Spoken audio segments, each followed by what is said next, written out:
Hi folks, Nick Shaheen here recapping the week ending March 27th. Green Day to end the week, however a miserable week it was, for the Bull that is.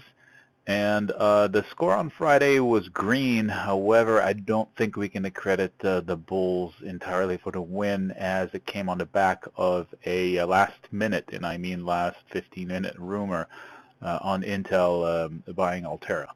Intel ran. It's a heavyweight in all the indices, and the indices were teetering, and they ran. Just minutes later, Yellen's statement came out, which was, in my opinion, bearish, and it did have a negative effect on the market from the pop that just occurred on Intel. However, it had already saved the day. Had the statement come out without the pop in Intel, things may have turned out red on the day to cap a red week. Speaking of week, so the scoreboard for the week looks pretty miserable. The high of the week was 2107 on the ES, which is the S&P basically. We are about 50 points lower right now. The lowest was 2033 just a couple of days ago before the open yesterday. We had some very strong, scary headlines, and I don't think the danger from those headlines has abated, even though we have found footing. Should we next week get more headlines, additional headlines, we will continue on down, likely. Or should the current headlines that we have with regards to Yemen conflict and the struggle between Iran and Saudi Arabia or over Yemen, and then the struggle between those two factions and ISIS. So there's a lot of situations that could flare up, but they're already in the headlines. Should they flare up, then we may see some downside pressure as well. From the ranges perspective, we can meander here. We are able to stick around. However, we are sentiment trading these days as opposed to fundamentals because the fundamentals have not changed. Therefore, we are liable to move whoosh up and down with the headlines. We also had the airplane being deliberately crashed, etc. So these were scary headlines, so I don't blame the sell-off a little bit. So this is the S&P. This is the NASDAQ, represented by the minis here. A sharp decline below the 4,300, which I've called kryptonite, and here it comes back into play. That's that red line right there. Small caps, although they're holding up the best relative to their all-time high, they did fall sharply this week as well, and more of a step down. Held, and then boom, broke that limit and just never looked back. Today, they closed the highest, and they were green before the rumor, so they had some prop. The end of the week came out better because of the sectors that are mostly, this is the Intel sharpness, and you see it's a good-sized box in the NASDAQ. But the sectors that were good, strong today from the get-go were healthcare, for example, biotech, healthcare. IBB would be a representative of them, Biogen. But then you see towards the end of the day, you can also see that healthcare sector green and the small caps, even the 2,000 stocks you see here. And then IT stepped up on the Intel rumor. It was a sharp rise in Intel, about 4% rise in a big box, so to speak, in the indices. It is a heavyweight. All right, so having spoken about this, let me show you the charts that would represent the weekly moves, okay? So let's talk about the S&P first, the SPY, which is the worst of the three indices I'm going to show you with regards to trend. This is the October low. This is the other low we got tested recently, and here we are right here with this candle right there touching the lower end of this green rising wedge. You do not want to break that wedge. If that wedge breaks, we may have to revert to this red line right here as a test. So more downside to go. So far, so good. What's not good is the lower highs. So we've got higher lows, lower highs. We are squeezing, and usually they resolve in a move, either a breakout or a breakdown. Unfortunately, the breakout wouldn't be a breakout to new highs. It would be, well, it could be, but it would be a breakout into the same trend that we have. So we may kiss this and then revert down to this. So you see we're trading this wedge, the green wedge. So it's important to hold that green line. That is the first one. The volume was okay, not as big as last week. All right, that's the first one. The second one would be the Qs, which represent the NASDAQ. and a little better with regards to the range they've traded. This is a long-standing range they're trading back and forth, back and forth. They are closer to, well, right in the middle, I would guess, if they closed here, but a red candle. Again, there's no higher high, which is upsetting a little bit for the bulls. You'd like to see that break out.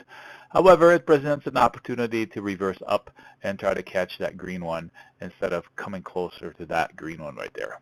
Volume here was a little bit higher than last week. All right, so let's see here. I may have misread the volume on the other one. Let me revert just to be accurate. Nope, I was right. Okay, so the third one are the small caps, which is a big basket of stocks. Much better candle, even though it's red. It matched the its recent high, and it's still highest towards the range that it's playing. And then more importantly is it had a roof right here that broke out with this candle, correct? And now we're still close to that roof, but now from the top side.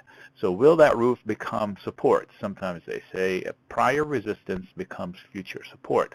So will it become support from which you can mount another attack onto this red rising wedge here? You hear me saying rising wedge, rising wedge. Rising wedges often break down when you lose that end of it. Hopefully, these indices will continue on up. Hopefully for the bulls, not so good for the bears. All right, so this is a preview on the where we stand within the trends. What's at play? What are the variables? The variables are many, but prime right there at the top of the list. I have the Fed here and the bullish statements or the bearish statements that they have. Today, the Yellen statement presented 3 new things to me that would scare me, and not so much as in like scary, ooh, but they are potential game changers, 2 bearish and 1 bullish. And they are, if you've been tracking her statements, she's been pretty consistent at saying, okay, I reserve the right to ignore hot inflation if I think it's transitory. So today she reversed that and she said, maybe we shouldn't wait until we hit the 2%. So that is a complete 180 in my opinion, unless she misspoke or I misread it. But the other one is she presented the quote this year as far as a rate hike. She pretty much wrote off the possibility of doing it in 2016. And there are plenty of people, experts, you've seen them on TV, you've read them in the news, they believe that it won't be this year, it'll be next year. This statement eliminates that possibility from Janet Yellen. And thirdly, which could be, those 2 are bearish. Thirdly, which could be bullish, is the fact that she said that she reserved the right that even if she does a rate hike, or when she does a rate hike, she reserves the right to slow down, stop, or reverse the process. What? Reverse the process? To me, that's QE. New QE. What? So by lowering rates or doing something else, that's how you reverse the process. That was never on the table. I placed it on the table a couple of weeks ago as one of my long shot scenarios, and I was called a fool for doing so. So here she is putting it in a statement today. Those are 3 important points to look at for next week. Now next week the setup is about the same as this week, only a little more hesitant. This week the setup was so bullish, but the bulls failed to take advantage of it. Next week the setup is not as bullish because of the fact that they failed this week. They still have the opportunity to do it. All we need is a headline or 2. Forgot to mention Greece. You know, that's a potential headline next week. That could be fuel. Speaking of fuel, here's oil. Peaked on rumors that Yemen broke out war in Yemen up to 52.50, which is a prior level from which it failed, and boom, now it's under 49, almost 48. So not so good. I'm zooming out to show you the last 10 days. Here we have the S&P. Why do I do that? We talked about Yellen. This right here is the level from which Yellen said, I'm not raising rates in April. Look at the rally. How much fear was built into them raising a quarter point? This fear tells me that if she raises, when she raises, the drop can be severe because look at the fear built in. She said, I'm not raising in April. That's all she said. Boom. And then we sold it back down, and then look at that. We are dead on that same spot. Here's that same spot in the NASDAQ. We're even lower now. Look how much lower we went.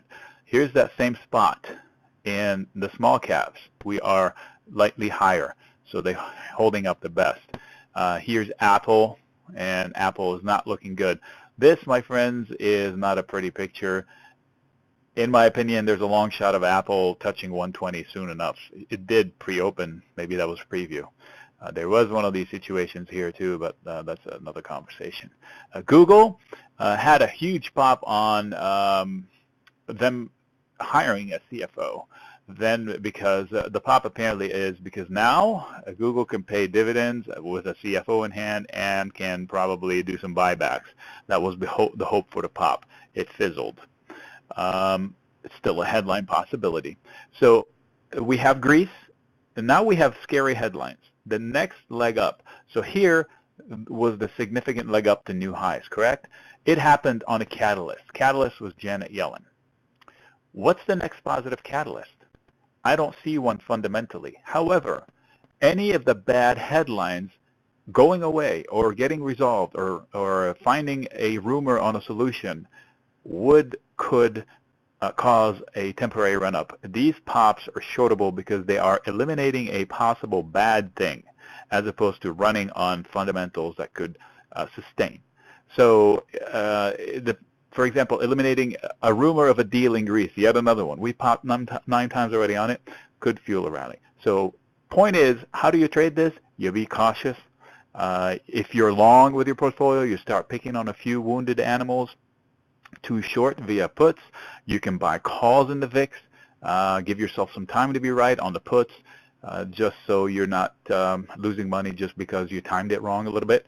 And also you can pick up on a few longs if you believe some sectors have been hurt badly without reason. Then you can start picking up on some longs there. If you think Alibaba is settling down, it's been sold off, you can pick up that.